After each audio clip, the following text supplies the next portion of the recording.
फिर next question है, मनुष्य ईश्वर को कहाँ कहाँ ढूंढता फिरता है? तो इसका आंसर है, मनुष्य ईश्वर को मंदिर, मस्जिद, देवालयों, काबा, काशी, कैलाश जैसे पवित्र तीर्थ स्थलों और योग, वैराग्य, यज्ञ, पूजा पाठ तथा विभिन्न प्रकार के धार्मिक क्रियाकलापों में खोजता फिरता है।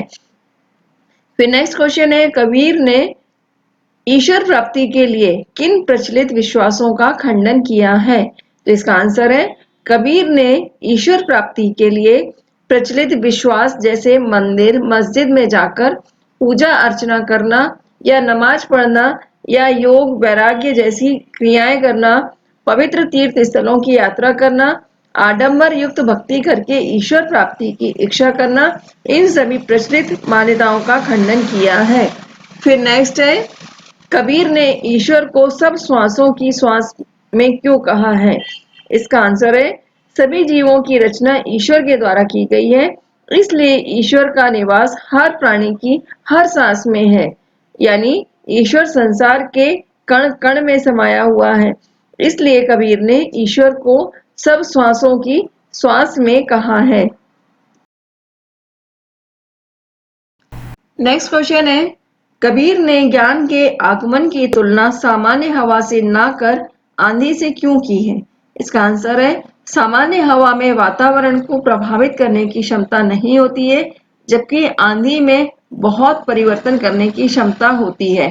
इसी प्रकार ज्ञान रूपी आंधी के आने से मनुष्य के मन पर पड़ा हुआ अज्ञान, माया, मोह रूपी पर्दा हट जाता है और छल, कपट रूपी कूड़ा यानी बेकार के जो विचार हैं, दूसरों का बुरा सोचने वाले, ये सब नष्ट हो जाते हैं और फिर इसके बाद मनुष्य का मन एकदम निर्मल होकर प्रभु भक्ति रूपी वर्षा में भीग जाता है। फिर नेक्स्ट क्वेश्चन है, ज्ञान की आंधी का भक्त के जीवन पर क्या प्रभाव पड़ता है? तो इसका आंसर है, ज्ञान की आंधी का मनुष्य के जीवन पर यह प्रभाव पड़ता है कि उसकी सारी शंकाओं और अज्ञानता का नाश हो जाता है, वह माया मोह के सांसारिक बंधनों से मुक्त हो जाता है, मन पवित्र और निश्चल होकर प्रभु भक्ति में तल्लीन हो जाता है। नेक्स्ट क्वेश्चन है, भाव स्पष्ट कीजिए। हिति चित्त की द्वैत धुनी रानी मोह बलिंदा टूटा।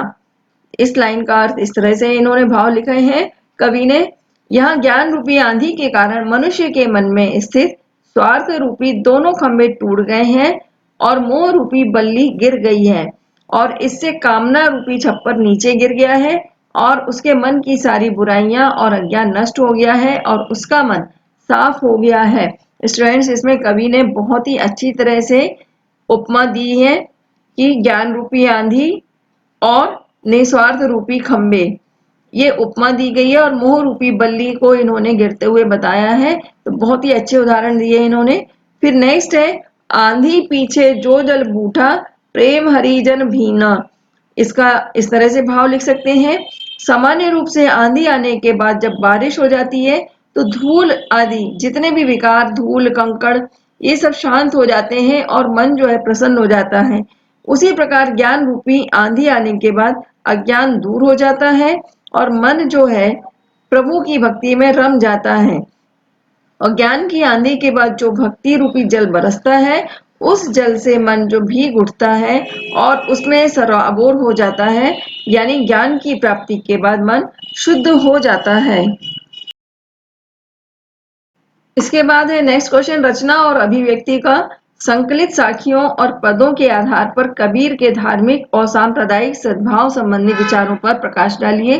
स्टूडेंट्स, इसमें हम आपको अपने विचार व्यक्त करके दे रहे हैं और आप भी अपने हिसाब से इसको पढ़ने के बाद इस पाठ को अपने विचार लिख सकते हैं।